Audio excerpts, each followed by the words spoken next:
करें जनाब, गर्म तो हमें सिर्फ चाय पसंद है। दिल मिले या न मिले हाथ मिलाते रहिए, दुश्मनों को भी अदरक वाली चाय पिलाते रहिए। जी हाँ, आज हम चाय और काफ़ी के बारे में कुछ फैक्ट बताएंगे। स्टूडेंट्स के लिए हमें कुछ फ़ायदे के बारे में, चाय के फ़ायदे के बारे में और काफ़ी के फ़ायदे और नुकसान के बारे में भी बताना है। सबसे पहले चाय जो है दुनिया में सबसे ज़्यादा पिया जाने वाला पदार्थ वो जो है वो पानी है। पानी के बाद सबसे ज़्यादा पिया जाने वाला पदार्थ, पेय पदार्थ जो है चाय है। चाय एक लोकप्रिय पेय पदार्थ है। यह चाय के पौधे थिया साइनेंसिस के पत्तियों से प्राप्त किया जाता है। चाय की खोज चीन में हुई। चाय की खोज चीन के शासक शेन निंग के शासनकाल में हुई। इसका श्रेय शेन निंग को दिया जाता है। पूरी दुनिया में 15 दिसंबर को इंटरनेशनल टी डे, चाय दिवस मनाया जाता है। भारत में चाय पीने की शुरुआत 1835 में लॉर्ड विलियम बेंटिंक्स के समय से हुई। दुनिया में लगभग 1500 प्रकार की चाय की किस्में होती हैं, जिसमें सबसे प्रमुख रूप से काली, हरी, पीली और सफ़ेद प्रसिद्ध हैं। अफगानिस्तान, ईरान का राष्ट्रीय पेय चाय ही है। तुर्की में चाय सबसे ज़्यादा पीने वाले लोग होते हैं। हर व्यक्ति एक दिन में कम से कम 10 कप चाय पी जाता है। ब्लैक टी, काली चाय की खपत दुनिया में सबसे ज़्यादा है, लगभग 75%। भारत में भी ब्लैक टी ही ज़्यादा पी जाती है। चाय के उत्पादन में चीन पहले नंबर पर है और भारत दूसरे नंबर पर। लिप्टन टी दुनिया का बेस्ट ब्रांड माना जाता है, बेस्ट सेलिंग ब्रांड माना जाता है। चाय की पत्तियों के बारे में जानकारी देने को अर्थात टी रीडिंग को टेसियोग्राफी कहा जाता है। भारत में चाय का सबसे ज़्यादा प्रचार प्रसार ब्रिटिश शासनकाल में ही हुआ था। भारत में सबसे अधिक चाय का उत्पादन आसाम, दार्जिलिंग में होता है। आसाम का राजकीय पेय पदार्थ चाय ही है। भारत में सबसे ज़्यादा चाय जो खराब चाय होती है वो ट्रेनों में ही मिलती है, लेकिन लोग उसको पीते हैं क्योंकि वो चाय के शौकीन होते हैं। टाइम पास करने के लिए भी पीते हैं लोग। और ट्रेनों में एक बैग के रूप में भी टी मिलती है, जिसको उसमें कप में डालकर उसको इस तरह हिलाकर चाय पीते हैं। भारत में लोग अदरक की चाय कुल्हड़ में पीना पसंद करते हैं। काली चाय, चाय में कैफीन जो होती है वो काफ़ी की मात्रा में कम होती है, यानी कैफीन उसमें कम पाया जाता है चाय में, इसलिए काफ़ी से अच्छी चाय मानी जाती है। चाय रोज पीने की परंपरा भारत में ही पड़ी, यानी कि पहले चाय हमेशा डेली नहीं पिया जाता था। डेली पीने की जो आदत, जो परंपरा डाली गई वो भारत में ही डाली गई। पूरी दुनिया में चाय फैलाने का श्रेय डच निवासियों को दिया जाता है। पूरी दुनिया में उन्होंने चाय का प्रचार प्रसार जो किया पूरी दुनिया में वो डच वासियों ने किया था। एक शोध के अनुसार चाय पीने से कि दिल संबंधी जो बीमारियां होती हैं वो दूर हो जाती हैं। बिना चीनी का चाय पीने से मसूड़े हमारे जो होते हैं मजबूत रहते हैं।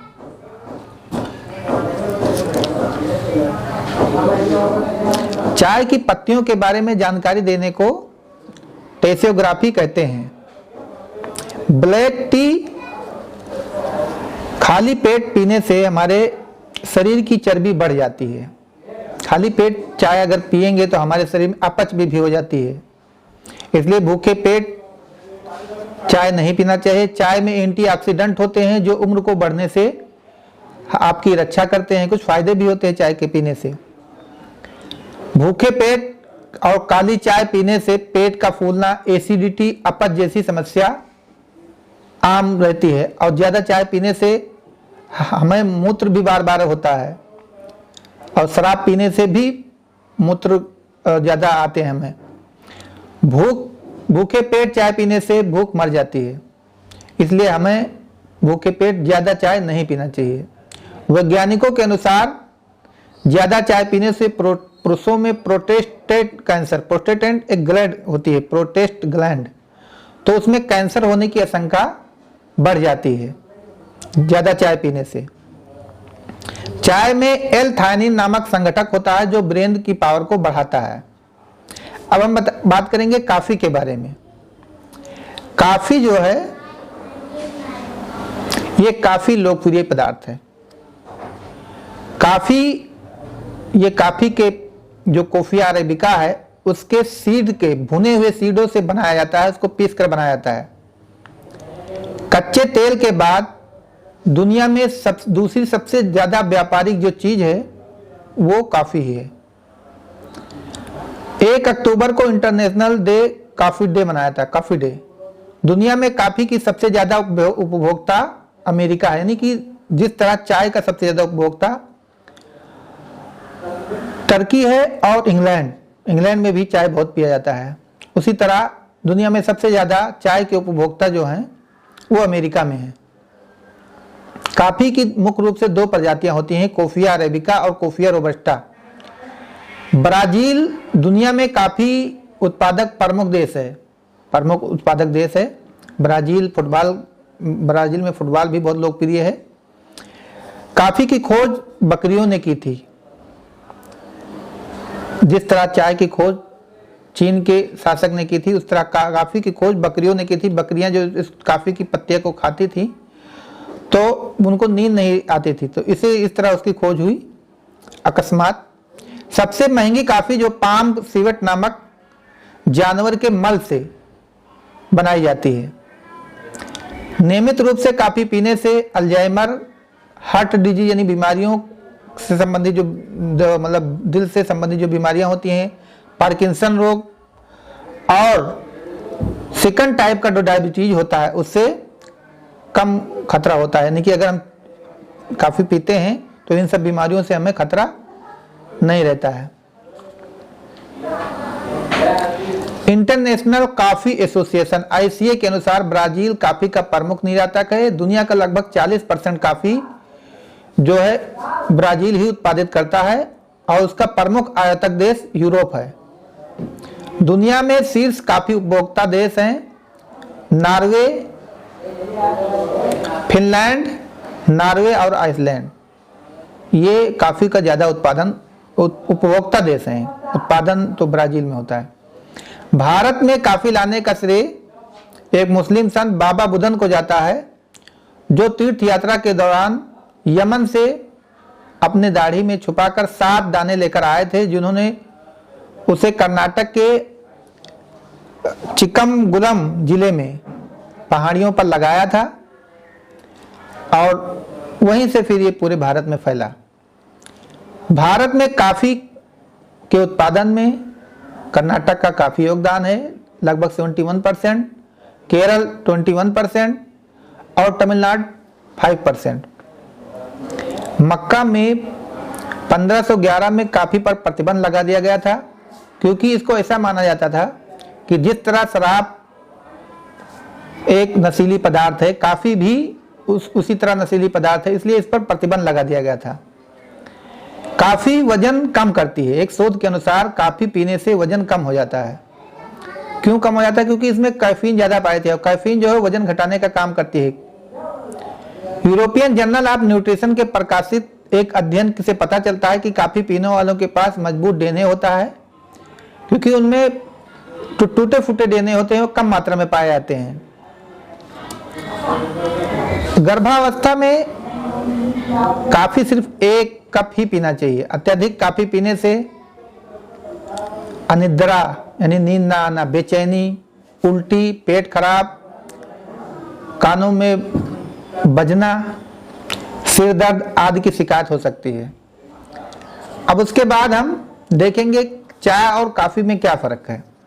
तो चाय और कॉफ़ी में कुछ अंतर हमें दिखाई देते हैं। सबसे पहले तो चाय जो है चाय की पत्तियों से, थियासाइनेंसिस की पत्तियों से प्राप्त की जाती है, जबकि कॉफ़ी जो है कॉफिया अरेबिका, कॉफिया रोबस्टा के सीडों से प्राप्त की जाती है, भुने हुए सीडों से। कॉफ़ी में, चाय में कैफीन की मात्रा कम पाई जाती है कॉफ़ी के मुकाबले में, इसलिए अनिद्रा की समस्या कम होती है चाय पीने से, जबकि कॉफ़ी पीने से अनिद्रा की समस्या ज़्यादा हो जाती है क्योंकि उसमें कैफीन की मात्रा ज़्यादा होती है। चाय पीने से वजन घट जाता है, नहीं वजन कम घटता है, वजन घटेगा चाय पीने से क्योंकि उसमें कैफीन की मात्रा पाई जाती है और कॉफ़ी में कैफीन की मात्रा ज़्यादा पाई जाती है, इसलिए उसको अगर वजन घटाना है तो कॉफ़ी ही पीना चाहिए। दांतों पर जो असर करती है वो चाय जो है वो दांतों पर ज़्यादा खराब करती है, दांतों को ज़्यादा असर करती है, दांतों का शक्ल बिगाड़ देती है और काफ़ी कम खराब करती है। चाय पचने के हिसाब से अगर हम देखें तो चाय कॉफ़ी के मुकाबला में जल्दी पच जाती है और कॉफ़ी पचने में थोड़ी बुरी है। 1 कप चाय अगर हम लें तो उसमें 50 मिलीग्राम कैफीन होता है चाय में और कॉफ़ी में 100 मिलीग्राम, लेकिन लगभग डबल हो गया।